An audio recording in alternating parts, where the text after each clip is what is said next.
along and enjoy. Cheers. Thank you very much for that, David Handley, the founding director of Sculpture by the Sea. As I look down, and Bruce Notley-Smith pointed it out to me, I now go from being Simon Marnie on the rundown to Simone Marnie on the rundown. And so it gives me great pleasure to welcome to the stage a person that's been here many times and returns once again to Sculpture by the Sea, the Premier of New South Wales, the Honourable Barry O'Farrell MP.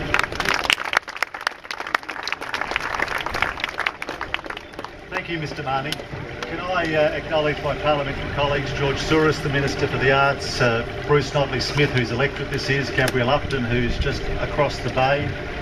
Can I acknowledge an old friend, Rosemary Foote, a former Member of Parliament, of course, David, but like you, David, can I acknowledge the sculptors who, without the artists, we wouldn't be here. We'd be here in a park with nothing to look at except that wonderful sea.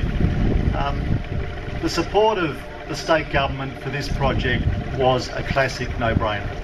It pumps $60 million into the local economy, which is why I'm sure Sally Betts and her council continue to support Sculpture by the Sea as well.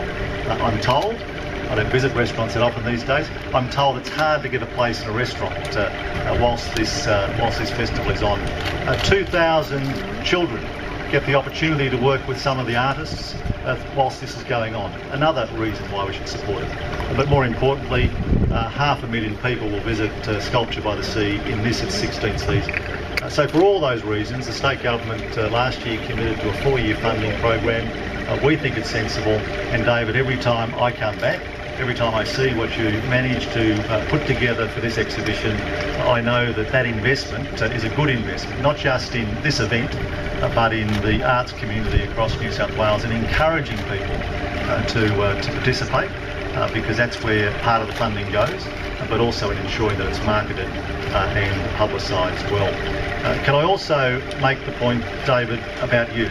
Without your vision, without your strong leadership, this would not be happening. I'm sure there have been occasions when you wanted to throw your hands up and walk away, and I'm absolutely delighted you haven't done that. And what we know is the success of this event grows every year. We know that its reputation around the world increases every year, and that's why this year almost a third of those exhibits come from overseas sculptors. And that's a tribute to you, it's a tribute to the professionalism, it's a tribute to the standards that Sculpture by the Sea has offered.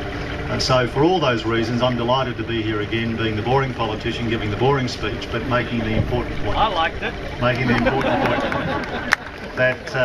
that government has a great role in working with people like David Handley and their ilk across the community in a whole range of areas, not getting in their way, but supporting good ideas that deliver to our community, whether it's jobs through that growth of people into this region, or whether it's supporting great professions as this event does. So thanks for having me again. Good to see you, Mr Marnie, too.